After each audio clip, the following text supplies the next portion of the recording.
छत्रपती शिवाजी महाराज हे पाटीदार समाजाचे होते असे मी नाही, केंद्रीय जलशक्ती मंत्री CR पाटील यांचे म्हणणे आहे। होय, महाराज पाटीदार समाजाचे होते। महाराज कोळी, महार, मातंग, धनगर, मुस्लिम आणि मराठा समाजाचे होते, पण महाराज कोणाच्याही राजकीय मालकीचे नाहीत, सत्तेच्या दलालीसाठी वापरण्याइतके लहान नाहीत।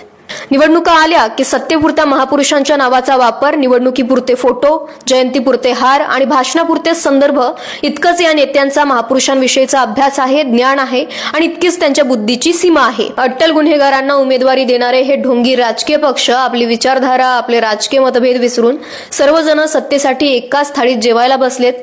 कुठे आपण विचारधारा, शिक्षण, चारित्र्य याच्या गोष्टी रंगवतो, ते सर्वजण मैत्रीपूर्ण लढतीत बसलेत। काँग्रेस आणि भाजप विरोधात नाही, सोबत सत्तेत बसणार। मग कोण कोणाला प्रश्न विचारणार हाच मोठा प्रश्न। आणि यांनी डॉक्टर बाबासाहेब आंबेडकरांना स्वीकारले तर यांना जात मिरवता येणार नाही, यांनी छत्रपती शाहू महाराजांना स्वीकारले तर पुरोगामी महाराष्ट्राचे वाभाडे काढता येणार नाही, यांनी महात्मा फुले, सावित्रीबाईंना स्वीकारले तर महिलांच्या इज्जतीवर घाव घालता येणार नाही।